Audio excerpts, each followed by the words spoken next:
اس وقت ایک بڑی خبر آ رہی ہے سری نگر سے بڑی خبر یہ رہی کہ ڈاکٹر فاروق عبداللہ کو ایک بار پھر سے ای ڈی نے طلب کیا پوچھ تاچھ کے لیے۔ کرکٹ گھوٹالہ معاملے میں پوچھ تاچھ کرے ای ڈی راج باغ دفتر میں فاروق عبداللہ کو طلب کیا گیا ہے۔ آپ کو بتا دیں کہ 2 دن پہلے بھی فاروق عبداللہ کو طلب کیا گیا تھا اور اب یہ سلسلہ تیز ہوتا ہوا دکھائی دے رہا ہے پوچھ تاچھ کا۔ ای ڈی نے ڈاکٹر فاروق عبداللہ کو آج پھر سے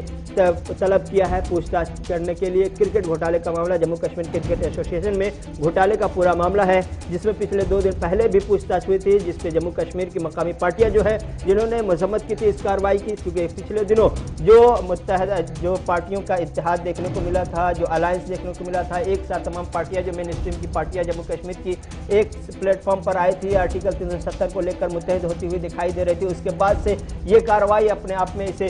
پولیٹیکل پارٹیوں کی طرف سے پولیٹیکل وینڈیٹا بتایا جا رہا ہے اور کہیں نہ کہیں سے ڈرانے دھمکانے کی سازش کا حصہ بتایا جا رہا ہے، چاہے وہ این سی کی طرف سے ہو یا پی ڈی پی کی طرف سے ہو۔ لیکن خبر مل رہی ہے کہ اس وقت ایک بار پھر سے فاروق عبداللہ کو پوچھ تاچھ کے لیے ای ڈی نے طلب کر لیا ہے۔ راج باغ کی ای ڈی آفس میں طلب کیا گیا ہے، جہاں 2 دن پہلے بھی فاروق عبداللہ کو طلب کیا گیا تھا۔ اس وقت کی بڑی خبر سری نگر سے آ رہی ہے۔ ڈاکٹر فاروق عبداللہ کو ایک بار پھر ای ڈی نے پوچھ تاچھ کے لیے طلب کر لیا۔ ہمارے سینئر نیوز ایڈیٹر ساحل امین ہمارے ساتھ فون لائن پہ جڑ چکے ہیں۔ ساحل امین، کیا کچھ اپڈیٹ ہے؟ ڈاکٹر فاروق عبداللہ کو پھر سے ای ڈی نے طلب کیا ہے؟ بالکل رحمت کلیم، اگر ہم اس خبر کے حوالے سے بات کریں گے تو ایک روز قبل یہ ڈاکٹر فاروق عبداللہ کو ای ڈی نے سری نگر کے راج باغ میں طلب کیا تھا اور تقریباً 7 گھنٹوں کے دوران جو پوچھ تاچھ رہی، اس کے بعد جب doctor Farooq Abdullah E D دفتر سے باہر آئے تو میڈیا سے بات کرتے ہوئے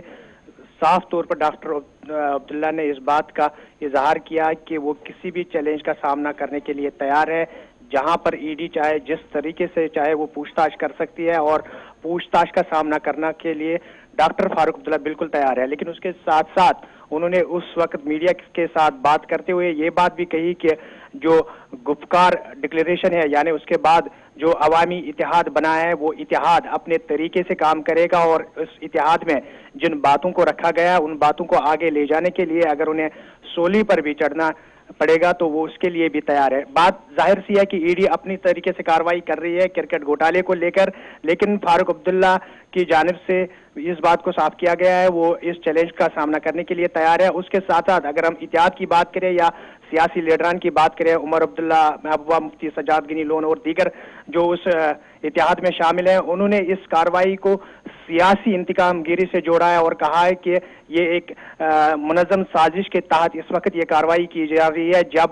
وادی کے اندر سبھی سیاسی جماعتیں یکجٹ ہو گئی ہے۔ اس کے بعد مرکزی سرکار نے اس کارروائی کے لیے ای ڈی کو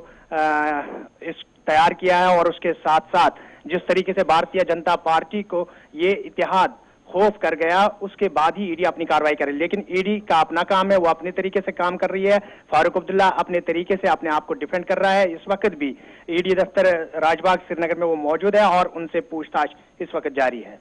ساحل امین، اس میں جہاں آپ کو ایک اور اپڈیٹ کر دیں کہ ڈاکٹر فاروق عبداللہ کے بیٹے عمر عبداللہ نے ٹویٹ کر کے کہا ہے کہ پہلے دن جب پوچھ تاچھ کے لیے بلایا گیا تھا راج باغ میں، اس وقت انہیں لنچ نہیں کرنے دیا گیا تھا اور آج یہ حالت ہے کہ آج 84 سال کے ہو رہے ہیں، یعنی آج ان کا برتھ ڈے ہے، سالگرہ ہے، اور ایسے موقع سے عمر عبداللہ نے ٹویٹ کر کے کہا ہے کہ ایسے موقع سے اٹھایا ہے جب ہمارے والد کی سالگرہ ہے، تو یہ ان کا، اور ساتھ ہی ساتھ جے کے این سی نیشنل کانفرنس کی طرف سے باضابطہ طور پر بیان جاری کر کے اس پورے کارروائی کی مذمت کی ہے۔ بہت بہت شکریہ ساحل امین آپ کا جانکاری دینے کے لیے، تفصیلات فراہم کرنے کے لیے کہ تو ڈاکٹر فاروق عبداللہ سے ایک بار پھر پوچھ تاچھ ای ڈی نے بلایا پوچھ تاچھ کے لیے، جس پر اب پھر سے نیشنل کانفرنس کی طرف سے اس کارروائی کی مذمت کی گئی ہے۔ وہیں عمر عبداللہ نے بھی ٹویٹ کر کے اس پر کہا ہے کہ یہ ایسے وقت میں ہو رہا ہے جب ہمارے والد 84 سال کی عمر کو پہنچ رہے ہیں، یعنی آج ان کی سالگرہ۔ فی الحال عالمی خبروں کے اس خاص بلیٹن میں رحمت کلیم کو اجازت دیجیے اور ہر چھوٹی بڑی خبروں کے لیے دیکھتے رہیے گلستان نیوز۔ خدا حافظ۔